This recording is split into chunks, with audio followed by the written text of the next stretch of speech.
오늘 우리에게 주신 하나님 말씀은 느헤미야서 8장 1절로 3절 말씀, 5절, 6절 말씀, 8절로 9절 말씀입니다. 느헤미야서 8장 1절로 3절 말씀, 5절, 6절, 8절, 9절 말씀입니다. 제가 읽겠습니다. 이스라엘 자손이 자기들의 성읍에 거주하였더니 일곱째 달에 이르러 모든 백성이 일제히 수문 앞 광장에 모여 학사 에스라에게 여호와께서 이스라엘에게 명령하신 모세의 율법책을 가져오기를 청하매 일곱째 달 초하루에 제사장 에스라가 율법책을 가지고 회중 앞 곧 남자나 여자나 알아들을 만한 모든 사람 앞에 이르러 수문 앞 광장에서 새벽부터 정오까지 남자나 여자나 알아들을 만한 모든 사람 앞에서 읽음에 뭇 백성이 그 율법책에 귀를 기울였는데 에스라가 모든 백성 위에 서서 그들 목전에 책을 펴니 책을 펼 때에 모든 백성이 일어서니라.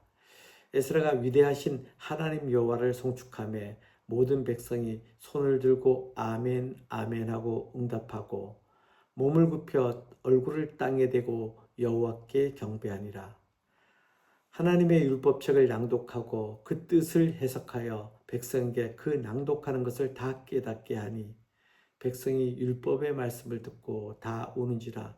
총독 느헤미야와 제사장 겸 학사 에스라와 백성을 가르치는 레위 사람들이 모든 백성에게 이르기를 오늘은 너희 하나님 여호와의 성일이니 슬퍼하지 말며 울지 말라 하고.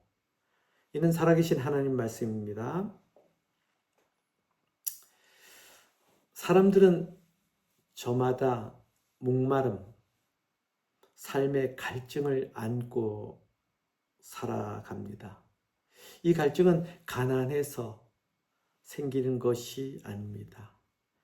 오히려 많은 것을 가졌음에도 채워지지 않는 욕망의 허기와 같은 갈증입니다. 시대의 지성으로 불렸던 이어령 박사가 세례를 받자 사람들이 이렇게 말했습니다. 그 나이에 뭐가 답답해서 세례를 받는 거냐고 말입니다. 그 물음에 이어령 박사는 이렇게 답합니다. 내가 명예를 달라면서 글을 썼더니 명예가 생기더라. 돈을 벌려고 애쓰니까 되더라. 또 병 때문에 병원에 다니니까 나아지더라. 그런데 어느 날 너무 외로워서 극장에 가서 영화를 봐도 내가 좋아하는 글을 봐도 마음은 채워지지 않았고 그래서 이 세상에 나 혼자구나라는 생각을 느꼈다고 합니다. 절대 고독을 느낄 때, 즉 영혼이 가랄 때, 목마를 때, 일급수가 되었던 수돗물이 되었던 물로는 채울 수 없는 갈증이 있었다고 고백하면서 자신은 평생 우물을 파는 사람이었다고 말합니다. 그것은 지식의 우물, 사상의 우물, 명예의 우물, 창조의 우물 등. 그러나 이 모든 우물은 영혼의 갈증을 멈추게 하지는 못했던 것입니다. 그리고 마침내 그는 깨달았습니다. 자신이 찾던 것은 무언가가 아니라 누군가였다는 것입니다. 곧 창조주 하나님, 영원히 목마르지 않는, 마르지 않는 말씀이었다는 사실입니다. 이 이야기는 그가 무신론자였을 때 끝없이 퍼왔던 영혼의 우물에 대한 이야기, 평생 우물을 파는 사람이라는 책의 내용입니다. 사랑하는 성도 여러분, 이 이야기는 특별한 사람의 간증이 아니라고 생각합니다. 오늘을 살아가는 우리의 이야기일 수도 있다는 것입니다. 어쩌면 우리는 신앙이란 영혼의 우물에 한쪽 발을 담고 또 다른 한쪽 발은 지식의 우물, 사상의 우물, 명예의 우물, 아니 재물의 우물이라는 세상의 우물에 담그고 또 갈급함에 있지는 않은지요. 오늘 본문에 등장하는 이스라엘 백성도 마찬가지입니다. 그들은 성벽을 재건했습니다. 외적인 회복은 이루어졌습니다. 이스라엘의 외적인 회복은 이루어졌습니다. 그러나 그들의 영혼은 내적 회복은 이루어지지 않았고 그들의 영혼은 여전히 갈급했습니다. 그래서 그들은 다시 한 가지를 선택하게 됩니다. 그 한 가지가 바로 다시 말씀으로 나아가는 것이었습니다. 본문의 배경은 이렇습니다. 느헤미야는 페르시아 왕의 술관원으로 있다가 예루살렘 성벽이 무너졌다는 소식을 듣고 왕에게 성을 재건할 수 있도록 유다에 보내달라고 요청합니다. 그래서 유다 총독으로 부임하게 됩니다. 유다 총독으로 부임한 후에 느헤미야는 사마리아인, 암몬인, 아라비아인, 블레셋인 등 사방에 있는 수많은 대적의 방해와 위협을 물리치고 이스라엘 성벽을 재건합니다. 그러나 느헤미야는 잘 알고 있었습니다. 성벽만 세워졌다고, 외적인 것이 세워졌다고 공동체가 회복되는 것은 아니라는 것을 알고 있었습니다. 그리고 성벽 완공 후에 놀라운 장면이 펼쳐집니다. 백성들이 지도자를 불러 모은 것이 아니라 하나님의 말씀을 요청하는 것입니다. 율법책을 가져오십시오 라고 말입니다. 이날은 7월 초하루 나팔절이었습니다. 유대 민간력으로, 속세력으로는 새해 첫날인 것입니다. 이스라엘 백성은 새 출발의 첫날을 하나님의 말씀으로 시작하기를 원했던 것입니다. 이와 같이 오늘 본문은 우리에게 분명하게 말씀하고 있습니다. 진정한 회복은 언제나 하나님의 말씀으로부터 시작된다고 말입니다. 그래서 첫 번째 메시지는 말씀 듣기를 사모하라입니다. 1절을 보면 모든 백성이 일제히 수문 앞 광장에 모였다라고 말씀합니다. 강요가 아닙니다. 자발적으로 모였습니다. 남자와 여자, 어린아이로부터 노인에 이르기까지 하나님의 말씀을 알아들을 만한 모든 사람이 모였습니다. 특정 계층이나 특정 부류의 사람이 아니었습니다. 말씀을 들을 수 있는 모든 사람이 대상이었다고 말씀하고 있습니다. 그리고 그들은 새벽부터 정오까지 흐트러짐 없이 말씀을 들었습니다. 사랑하는 성도 여러분, 이 장면에서 우리가 주목해야 할 것이 이것입니다. 바로 백성들이 모인 목적이 무엇이었는가입니다. 이는 정치적 선언이 아니었습니다. 지도자의 연설이 아니었습니다. 어떤 축제나 행사, 이벤트가 아니었습니다. 더 중요한 사실은 에스라가 주인공이 아니라는 것입니다. 백성들의 관심은 학사, 즉 제사장이며 서기관인 율법학자 에스라라는 인물이 아니라 그가 들고 나온 하나님 말씀이었다는 것입니다. 본문을 잘 보십시오. 에스라의 말씀 선포는 사람들이 말하는 소위 능력 있는 설교가 아니었습니다. 그는 단지 하나님의 말씀을 낭독할 뿐이었습니다. 그리고 그 하나님 말씀의 해석은 레위인들이 하였습니다. 그럼에도 백성들 사이에는 놀라운 회개의 역사가 일어났습니다. 그것은 백성들이 설교자로서의 에스라가 아니라 그의 입에서 선포되는 하나님 말씀에 관심과 초점을 둔 결과였습니다. 그들이 위대한 지도자로서 에스라를 존경한 것도 사실이지만 그들의 관심과 초점은 에스라가 아니라 그가 지니고 있는 하나님의 말씀이었던 것입니다. 이러한 사실은 오늘 우리 성도들의 관심이 무엇이어야 하는지를 분명하게 가르쳐주고 있습니다. 오늘 우리의 신앙의 관심과 초점은 어디에 있습니까? 여러분의 신앙의 관심과 초점은 어디에 있습니까? 교회의 분위기입니까? 설교자인 사람입니까? 말씀입니까? 성도의 관심과 초점은 설교자가 아니라 그가 전하는 하나님의 말씀에 있어야 하는 것입니다.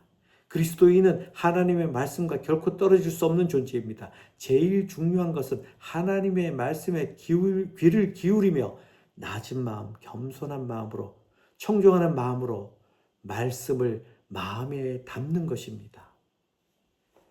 사랑하는 성도 여러분, 성숙한 신앙은 문제가 있을 때만 말씀을 찾는 신앙이 아닙니다. 잘 될 때에도, 안 될 때에도, 평안할 때에도, 힘들 때에도, 내가 없을 때에도, 회복되었을 때에도 다시 말씀 앞으로 나아가는 신앙인 것입니다.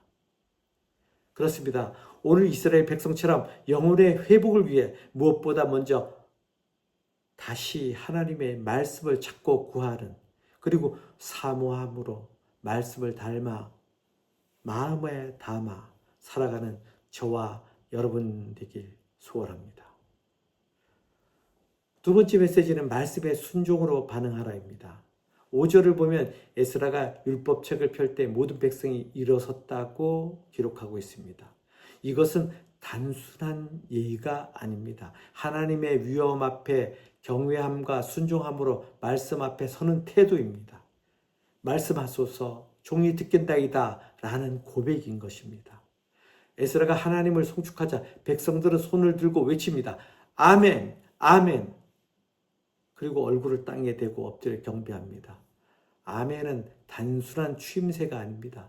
그렇습니다. 내 주님 맞습니다. 그 말씀대로 이루어질 줄 믿습니다. 순종하겠습니다라는 고백인 것입니다. 사랑하는 성도 여러분, 오늘 우리는 어떻습니까?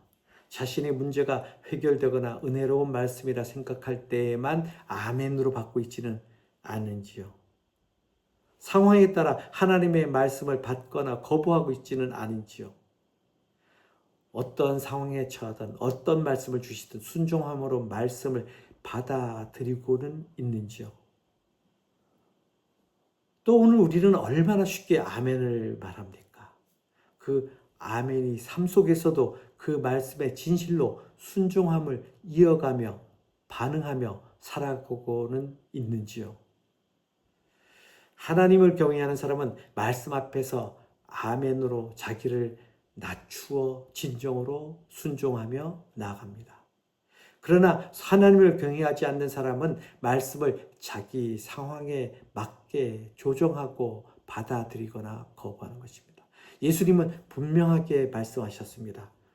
요한복음 14장 21절에 나의 계명을 지키는 자라야 나를 사랑하는 자니 나를 사랑하는 자는 내 아버지께 사랑을 받을 것이요 나도 그를 사랑하여 그에게 나를 나타내리라고. 그렇습니다. 말씀처럼 아멘은 입술에만의 고백이 아니라 하나님의 계명을 지키는 삶의 변곡점으로서 삶의 방향을 바꾸는 선언이고 삶인 것입니다. 그렇습니다. 온전한 순종, 말씀대로 이루어지다라는 고백을 가지고 삶의 자리로 나아가서 말씀대로 살아내는 것입니다.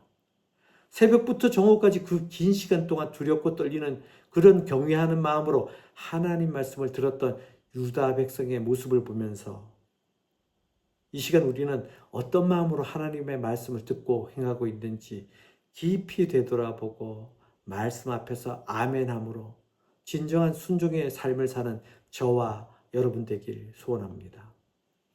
세 번째 메시지는 말씀으로 변화된 삶을 살라입니다. 이스라엘 백성은 하나님의 말씀을 사모했고 그 말씀을 들음으로 아멘으로 반응했습니다. 그리고 모두 울기 시작했습니다. 이 울음은 실패의 우물이 아닙니다. 하나님 말씀 앞에서 자신을 발견한 울음입니다. 부끄러움과 회개 그리고 감사의 울음이었습니다. 그러나 느헤미야와 에스라, 레위인들이 말합니다. 9절에서 오늘은 여호와의 성일이니 슬퍼하지 말며 울지 말라. 이 말은 회개하지 말라는 뜻이 아닙니다. 회개에만 머물지 말라는 뜻입니다. 하나님 말씀의 목적은 우리를 정죄하는 데 있지 않고 다시 살리는 데 있기 때문입니다. 말씀은 우리를 울게 하지만 그 울음에 머물게 하지 않고 그 회개에 머물지 않고 기쁨과 순종의 삶으로 이끌어 가는 것입니다.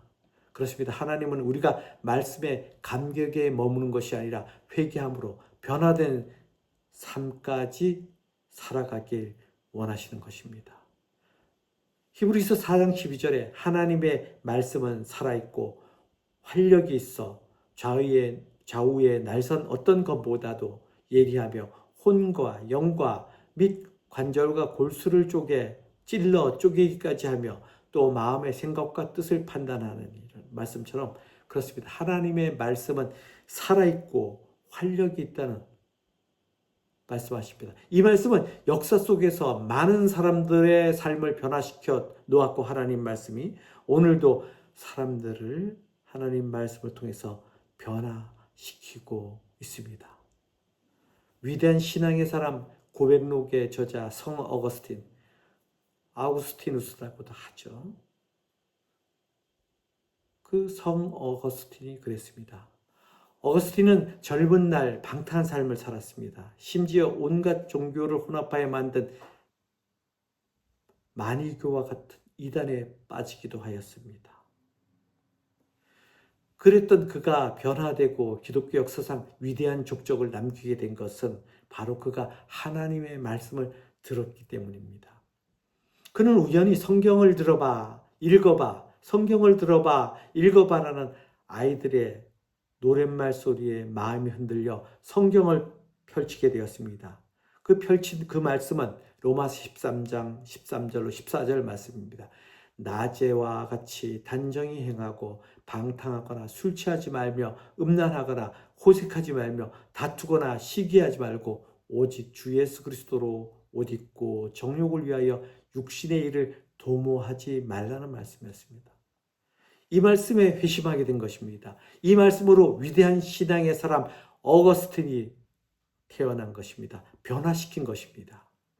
이렇게 하나님의 말씀은 그것을 듣는 자의 마음을 움직이는 능력이 있습니다. 오늘날까지 수많은 성도들이 그랬습니다.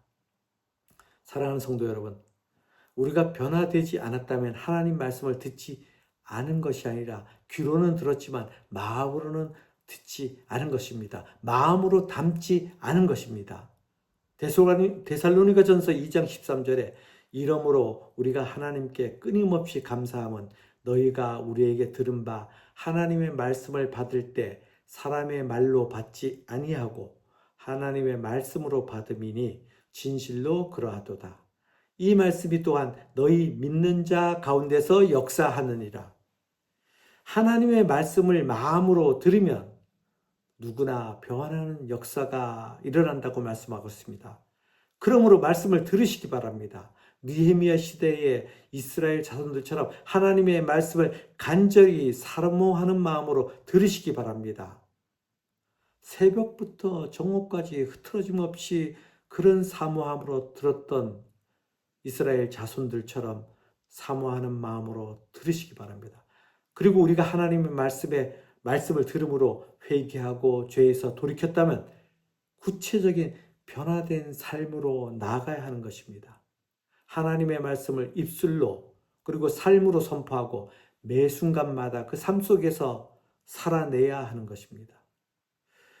여러분이 하나님 말씀을 선포하는 삶을 통해 들을 귀를 가진 사람, 볼 수 있는 눈을 가진 사람 모두 그 말씀을 듣고 봄으로써 하나님 말씀의 능력으로 인하여 역사함으로 인하여 삶이 변화되는 역사가 일어날 것을 믿으시는 저와 여러분 되길 소원합니다. 며칠 전 아내와 함께 한 북한 이탈 주민이 겪었던 실화를 바탕으로 제작한 신의 악단이라는 영화를 보았는데 이 영화에 대한 소회를 간단히 밝히는 것으로 말씀을 마무리하고자 합니다.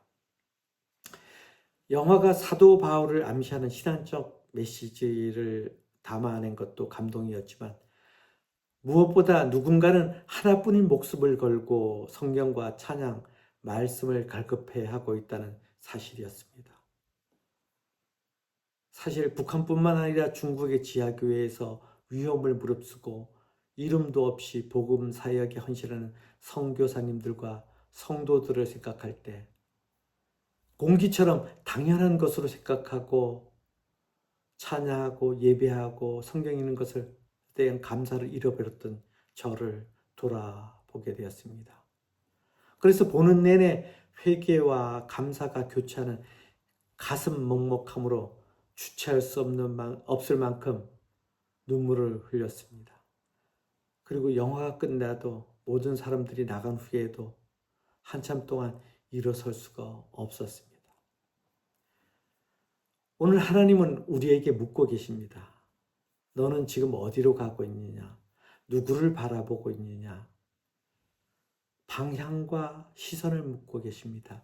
우리가 바라보고 있는, 우리가 향하고 있는 방향과 시선이 어디인지, 누구를 바라보고 있는지 묻고 계십니다. 바쁜 삶을 이유로 신앙의 형식, 경건의 외양만 있고 세상의 풍조와 문화를 핑계로 혹시 우리의 시선은 하나님이 아닌 세상의 우물, 세상을 바라보고 있지는 않습니까? 하나님의 말씀, 영혼의 우물에서 멀어지지는 않았습니까? 하나님은 오늘도 말씀하십니다. 다시 말씀으로 돌아오라고 말씀하십니다. 하나님의 말씀은 우리를 살리십니다. 하나님의 말씀은 공동체를 회복시키십니다. 하나님의 말씀은 내일을 새롭게 하는 힘을 주십니다. 하나님의 말씀은 북한과 같은 어둠의 땅에도 마음껏 예배하고 찬양할 수 있는 자유함을 누리는 땅으로 끝내 변화시킬 것임을 믿습니다. 오늘 우리는 다시 말씀을 사모함으로 다시 말씀으로 나아가길 원합니다. 다시 말씀에 순종하길 원합니다. 다시 말씀으로 변화된 삶을 살아가는 우리 모두 되길 원합니다. 그럴 때 하나님께서 우리를 통해 딴 것까지 진정한 자유와 기쁨과 회복을 이루실 줄 믿고 구하는 저와 여러분 되길 소원하며 말씀을 마치겠습니다. 아멘.